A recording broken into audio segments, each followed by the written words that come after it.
हिंद देश के निवासी सभी जन एक हैं। रंग रूप वेश भाषा चाहे अनेक हैं। हिंद देश के निवासी सभी जन एक हैं। रंग रूप वेश भाषा चाहे अनेक हैं। बेला गुलाब जूही चंपा चमेली, बेला गुलाब जूही चंपा चमेली, प्यारे प्यारे फूल गूंथे माला में एक हैं। प्यारे प्यारे फूल गूंथे माला में एक हैं। हिंद देश के निवासी सभी जन एक हैं। रंग रूप वेश भाषा चाहे अनेक हैं। कोयल की कूक न्यारी, पपीहे की टेर प्यारी, कोयल की कूक न्यारी, पपीहे की टेर प्यारी, गा रही तराना बुलबुल राग मगर एक हैं। गा रही तराना बुलबुल राग मगर एक हैं। हिंद देश के निवासी सभी जन एक हैं। रंग रूप वेश भाषा चाहे अनेक हैं। गंगा यमुना ब्रह्मपुत्र कृष्णा कावेरी, गंगा यमुना ब्रह्मपुत्र कृष्णा कावेरी, जाके मिल गई सागर में हुई सब एक हैं।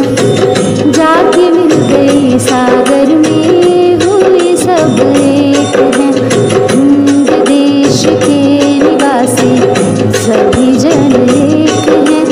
रंग रूप वेश भाषा चाहे अनेक हैं।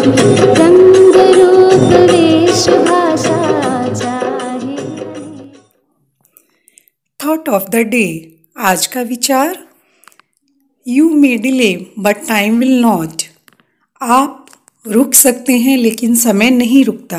अर्थात हमें समय के महत्व को समझना चाहिए और प्रत्येक कार्य को समय से पूर्ण करने की आदत बनानी चाहिए, क्योंकि बीता हुआ समय कभी भी वापस नहीं आता है। धन्यवाद। नमस्कार। आज का शब्द today's word is progress. PROGRESS progress. Progress का अर्थ होता है विकास, प्रगति या उत्कर्ष। इसका वाक्य में प्रयोग देखते हैं। Construction work is in progress, यानी निर्माण कार्य प्रगति पर है। धन्यवाद। Good morning. तो चलिए अब हम कुछ दिमागी कसरत करते हैं। तो बताइए, पहली, सुबह सुबह ही आता हूँ, दुनिया की खबरें लाता हूँ, सबको रहता मेरा इंतज़ार, हर कोई करता मुझसे प्यार। ऐसी कौन सी चीज़ है जो सुबह सुबह ही आती है और उससे हमें दुनिया की बहुत सी चीज़ें पता चलती हैं? बिल्कुल सही, अखबार। बच्चों, अखबार से हमें बहुत सी जानकारियाँ मिलती हैं, इसलिए अखबार पढ़ने को अपने दैनिक जीवन में एक अच्छी आदत में डालना चाहिए। धन्यवाद। Good morning students. प्रस्तुत है आज का इतिहास यानी हिस्ट्री ऑफ द डे। आज ही के दिन 9 दिसंबर सन 1758 ईस्वी में भारत में मद्रास का 13 महीनों तक चलने वाला युद्ध आरंभ हुआ था। भारत में ब्रिटेन व फ्रांस के बीच होने वाला यह युद्ध सबसे खतरनाक था। आज ही के दिन 9 दिसंबर सन 1946 ईस्वी को संविधान सभा की प्रथम बैठक आयोजित की गई थी। यह बैठक नई दिल्ली में स्थित काउंसिल चैम्बर के पुस्तकालय भवन में हुई थी। सभा के सबसे बुजुर्ग सदस्य डॉक्टर सच्चिदानंद सिन्हा को सभा का अस्थायी अध्यक्ष चुना गया था। ओके बच्चों, थैंक यू। नमस्कार। आज का विशेष अंतर्राष्ट्रीय भ्रष्टाचार विरोधी दिवस, इंटरनेशनल एंटी करप्शन डे। प्रतिवर्ष दुनिया भर में 9 दिसंबर को अंतर्राष्ट्रीय भ्रष्टाचार विरोधी दिवस मनाया जाता है। संयुक्त राष्ट्र महासभा ने 31 अक्टूबर 2003 को एक प्रस्ताव अपनाकर अंतर्राष्ट्रीय भ्रष्टाचार विरोधी दिवस मनाए जाने की घोषणा की थी। अंतर्राष्ट्रीय भ्रष्टाचार विरोधी दिवस का उद्देश्य विश्व भर में भ्रष्टाचार एवं उसके उन्मूलन हेतु जागरूकता फैलाना है। इस अवसर पर सभी सरकारी, प्राइवेट, गैर सरकारी संस्थाएं एवं नागरिक संगठन भ्रष्टाचार के खिलाफ एकजुटता से लड़ाई लड़ने का संकल्प लेते हैं। आज के लिए इतना ही। धन्यवाद। सुप्रभात बच्चों, आज के प्रश्न पहर में हम आपसे कुछ शहरों के नाम पूछेंगे। आपको बताना है भारत की सिलिकॉन वैली किस शहर को जाना जाता है। बताइए, सोचिए। चलिए हम बताते हैं, बेंगलुरु, ये कर्नाटक में है। आज का दूसरा प्रश्न, भारत की संतरा नगरी किसे कहा जाता है। सोचिए, एक क्लू बताएं, ये नागों के नाम पर है इसका शहर। हाँ, नागपुर, ये महाराष्ट्र में है। आज का तीसरा प्रश्न, 7 द्वीपों का शहर किसे कहते हैं। यहीं पर बहुत सारी हिंदी फिल्में भी बनाई जाती हैं। हाँ, मुंबई, ये महाराष्ट्र में है। आज का चौथा प्रश्न, क्वीन ऑफ माउंटेन्स यानी पर्वतों की रानी किस शहर को कहा जाता है। जानते हैं आप। मसूरी, ये उत्तराखंड में है। इसे क्वीन ऑफ माउंटेन्स कहा जाता है। Thank you. प्यारे बच्चों, सुप्रभात। अब समय है आज की कविता का। तो चलो अब गाते हैं एक सुंदर प्यारी सी कविता। यह है पार्क हरियाला, कर देता मन को मतवाला। सुंदर फूलों की क्यारी, शोभा पार्क की न्यारी। हरी हरी घास है मखमल सी, उड़ती तितली प्यारी सी। कितना अच्छा लगता फव्वारा, नभ में उड़ता जाता है गुब्बारा।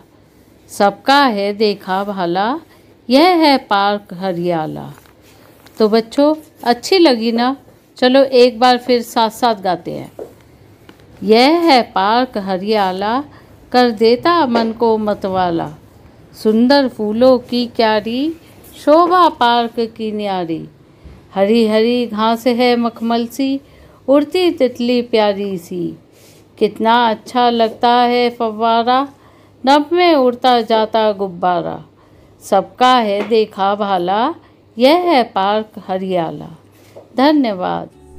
सुप्रभात। प्रस्तुत है आज की कहानी।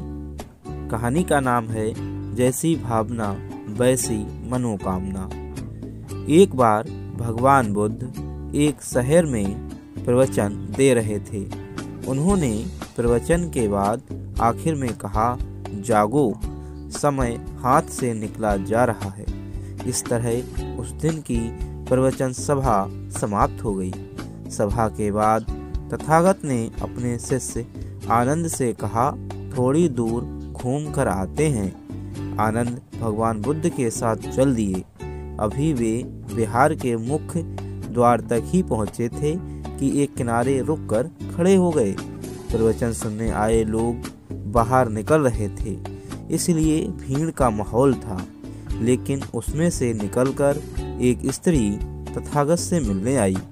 उसने कहा, तथागत, मैं नर्तकी हूँ। आज नगर के श्रेष्ठी के घर मेरे नृत्य का कार्यक्रम पहले से तय था, लेकिन मैं उसके बारे में भूल चुकी थी। आपने कहा, जागो, समय निकला जा रहा है, तो मुझे तुरंत इस बात की याद आई। उसके बाद एक डाकू भगवान बुद्ध से मिला। उसने कहा, तथागत, मैं आपसे कोई बात छिपाऊंगा। मैं भूल गया था कि आज मुझे एक जगह डाका डालने जाना था कि आज उपदेश सुनते ही मुझे अपनी योजना याद आ गई। इस तरह एक बूढ़ा व्यक्ति बुद्ध के पास आया। वृद्ध ने कहा, तथागत, जिंदगी भर दुनिया भर की चीज़ों के पीछे भागता रहा, अब मौत का सामना करने का दिन नज़दीक आता जा रहा है, तब मुझे लगता है कि सारी ज़िंदगी यूं ही बेकार हो गई। आपकी बातों से आज मेरी आंखें खुल गईं। आज से मैं अपने सारे मोह छोड़कर निर्वाण के लिए कोशिश करूंगा।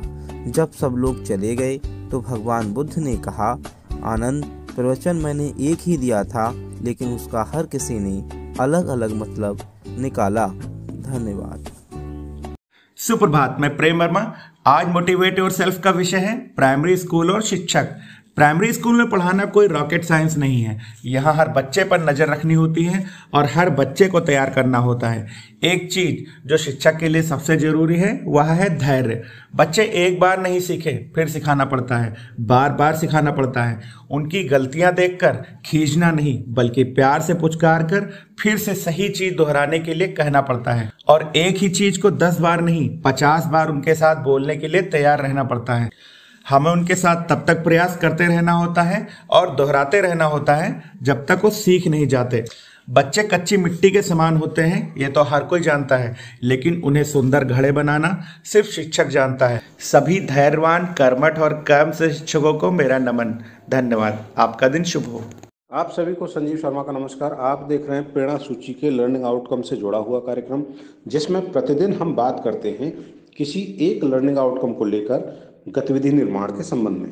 आज हम बात करने वाले हैं कक्षा 4 के हिंदी विषय के एलो कोड H408 के बारे में, जो विराम चिन्ह के प्रयोग से संबंधित है।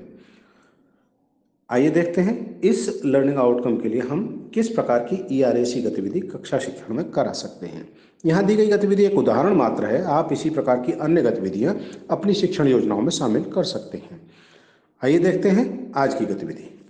इस लर्निंग आउटकम को प्राप्त करने के लिए आप छात्रों के साथ कोई एक रोचक या प्रचलित कहानी पहले बोर्ड पर लिखें। इस कहानी में कोई किसी भी विराम चिन्ह का प्रयोग न किया जाए। अब कहानी को जोर से पढ़ते हुए जहां जरूरत हो उस विराम चिन्ह का प्रयोग किया जाए। विराम चिन्ह का प्रयोग करते समय यह ध्यान रखें कि बोर्ड पर अलग उस विराम चिन्ह को लिखकर उसका नाम भी लिखें और उसकी विशेषता भी छात्रों के साथ साझा करें, जिससे वो ये समझ पाएं कि इसको जहां लगाया गया है वहां क्यों लगाया गया है। इस प्रक्रिया के बाद पूरी कक्षा को 4 या 5 छोटे समूह में विभक्त कर दें और प्रत्येक समूह में एक शीट पर लिखा हुआ पैराग्राफ या कोई एक कहानी दे दें। ये कहानियाँ अलग अलग होनी चाहिए, जितने समूह उतनी कहानी हो सकती है। और समूह में देने के बाद अब छात्रों से कहें कि इन्हें पढ़ें और पढ़ने के बाद इन विराम चिन्हों का प्रयोग इस कहानी में करें। इतना कार्य करने के बाद छात्र के समूह के किन्हीं 2 छात्रों के द्वारा अपनी प्रस्तुति देने को कहा जाए। एक बार में एक छात्र, दूसरी बार में दूसरा। आप देखेंगे जब ये छात्र प्रस्तुति दे रहे हैं तो उसमें भी डेविएशन है, उसमें भी अंतर है। ये जो अंतर आ रहा होगा यह छात्रों की समझ को स्पष्ट करेगा कि वो कितना समझ पाए हैं। जहां आवश्यकता हो वहां छात्रों की मदद करें और पूरी गंभीरता के साथ छात्रों को इस गतिविधि को कराएं। आप देखेंगे कि छात्र अब बेहतर तरीके से कर पा रहे हैं। छात्रों के साथ आपकी सक्रिय भागीदारी यह तय करेगी कि गतिविधि किस प्रकार से संपन्न हुई है। तो इस प्रकार से इस गतिविधि को हम पूरा कर सकते हैं और लर्निंग आउटकम को अचीव कर सकते हैं। तो कराते रहें गतिविधि और हासिल करें प्रेरणा लक्ष्यों को। हम बनाएंगे प्रेरक प्रदेश उत्तर प्रदेश। जय हिंद, जय शिक्षा।